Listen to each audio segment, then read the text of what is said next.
এটা অন্যান্য জায়গার তুলনায় অনেকেই মনে করেন বেশি। হ্যাঁ, এটা বলে এটা নাকি ক্যাপিটাল, নাকি রাজধানী বলে এটাকে। তো এটা দারুণ কথা, আমার খুব গর্ব হয় শোনা। এখানে একটা মিনিমাম স্যাক্রিফাইস তো করতে হয়, একটা মানুষকে ভীতিটা সরাতে হয় মন থেকে, তারপরে সে দিতে পারে এবিলিটিটা তার থাকা দরকার, সেটা টেস্ট করে নেয় এরা। যেমন এক্ষুনি ভেতরে ছেলে দেখছে যে তার প্রেশার কত, প্রেশারটা যদি নর্মাল থাকে, ঠিক থাকে, তারা নেবে, তার রক্তটা নেবে। তো এইটা আমার এখানে যখন হয় তখন আমার গর্ব হয়, ভালো লাগে বলতে। এর মধ্যে এই যে বর্ষা গেল, তার মধ্যে বারাসাতের দুটো জাতীয় সড়ক, দুটোরই বেহাল দশা, জানি। মানে এই মানুষের নরক যন্ত্রণার মধ্যে চলাচল করতে হচ্ছে। জাতীয় সড়ক অ্যাকচুয়ালি আমার কিছু করার নেই, জাতীয় সড়ক জাতীয় তারা দেখবে, সেন্ট্রাল দেখবে, ওটা আমাদের কিছু করার নেই। আমাদের সড়কগুলোতে এগুলো মানুষগুলোই তো কষ্ট পাচ্ছে। হ্যাঁ, ঠিক পাচ্ছে, তো আমার কি করার দেবে তো ওরা। হ্যাঁ, ডেফিনেটলি রেগুলার লেখা হয়, জাতীয় সড়ক নিয়ে সবসময় লেখা হচ্ছে, সবসময় তাদের বলা হচ্ছে। ভেঙেও তো গেছে বহু জায়গা, অনেকটাই ভেঙে গেছে। আমার যেগুলো আছে সেগুলো নিয়ে আমি খুব চিন্তিত এবং দুঃখিত যে সেগুলো করার মতো অতটা ফান্ড আমরা পাই না। আমি দেখেছি ভয়ঙ্কর রকম জল জমেছে এবং সেই জলটা নর্দমাটা ভেঙে গেছে, এরকম অবস্থা। তো সেখানে সেটা করতে গেলে হয়তো 500 কোটি টাকা লাগবে, সেরকম টাকা আমাদের হাতে নেই, যার জন্য আমি পারছি না করতে। কিন্তু কষ্ট পেতে পারি, খারাপ লাগতে পারে। হ্যাঁ, জানি, সেটা আবার সারা ভারতবর্ষেই। একটা হরপা বাঁধ যেরকম নামলো দেখলাম, টাউন উড়িয়ে বেরিয়ে চলে গেল।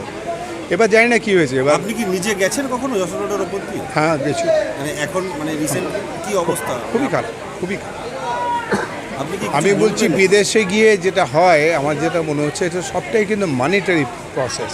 মানিটারি প্রসেসে যেটা হয়, যে টাকাটা ওরা পায়, ওরা যেভাবে পায়, সেটা ভাবতেও পারবো না যে একটা মিউনিসিপ্যালিটি কত টাকা নেয় ওদের ওখানে, কত টাকা তাদের ফিস, সেটা আমাদের এখানে সঙ্গে কম্প্যারিজনই করা যাবে না। এবং তার ফলে যেটা আমি ওখানে গিয়ে আমেরিকায় গিয়ে দেখছি, মেনলি আমেরিকায় যাই আমি, তো সেখানে যে গিয়ে দেখছি যে অনেক বেশি ভালো মেনটেন্যান্স। আর এটা সেকেন্ডলি হচ্ছে, এখানে কড়াইয়ের মতো একটা জায়গা, সেখানে গিয়ে মানুষ বাড়ি করতে আরম্ভ করলে, এটা এখন হয় না।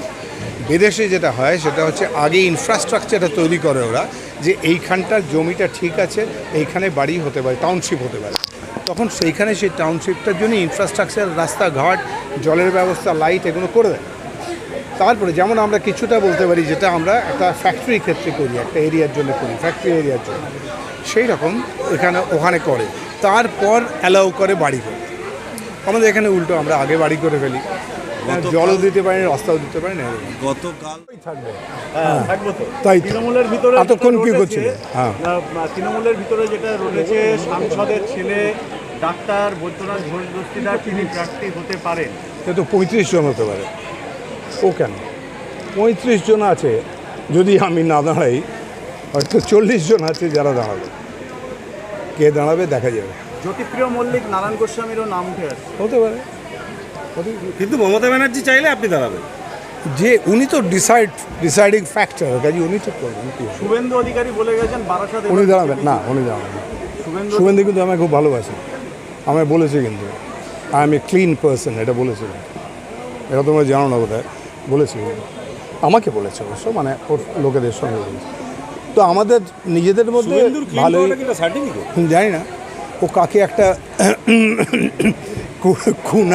কুণালও দিয়েছিল সার্টিফিকেট শুভেন্দুকে, ওনাকে মানুষ হিসেবে খুব ভালো, এরকম বলেছিল, সেরকম একটা কিছু আমাকেও বলেছে। তো সেটা কথা নয়, কথা হচ্ছে যে আমাদের মধ্যে রিলেশন ভালো, সবার সঙ্গে আমি কথা বলি, হাসি, যেটা দেবও করে, একটা ভালো রিলেশন রাখি আমরা সবার সঙ্গে। বারাসাতে অসংখ্য উদ্বাস্তু ভোটার আছে যারা এসআইআর নিয়ে ভয় পাচ্ছে, কি বলবেন তাদের উদ্দেশ্যে?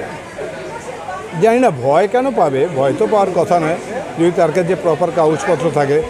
এখন যেটা আমাদের মধ্যে উপস্থিত হয়েছে সুপ্রিম কোর্ট, বারাসাত পৌরসভার উপপৌর প্রধান সুপ্রিম কোর্ট যখন ডিসাইড, মাননীয় তাপস দাশগুপ্ত মহাশয় উপস্থিত হয়েছে। কোনটা কার্ড, কোনটা দিয়ে ভারতীয়ত্ব প্রমাণ হয়, সেটা সেন্ট্রাল গভর্নমেন্ট বা ঠিক করবে, সেটা হয়ে গেলে হয়েছে 15 নম্বর ওয়ার্ডের পজিশন লিডার এসেছিলেন এবং তিনি এসে আপনার সম্পর্কে বলে গেছেন আপনি নিয়মিত আসেন না, বসন্তের কুকিল আপনি। হ্যাঁ, ওটা আজকে বলে দিলাম। আমি কতবার এসেছি, আমি 2বার সপ্তাহে তো আসি, সেটা তোমরাও জানো, কত বছর ধরে আসি, কতদিন আসি।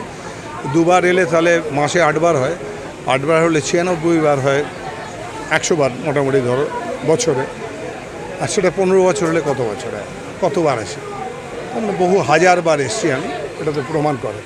তারপরে যার যেটা বলে সেটা তো বলবেই, আমাকে একটু গালাগালি তো করবেই, অপোজিশন উল্টো পার্টির লোক তো খারাপ কথা বলবেই। আমি যদি বলি এই আকাশটা খুব নীল, সে বলে মোটেই না, একদম অন্য খড়খড়ে সাদা হলদে আকাশ। আরেকটা বিতর্ক, আমার লাস্ট প্রশ্ন, যে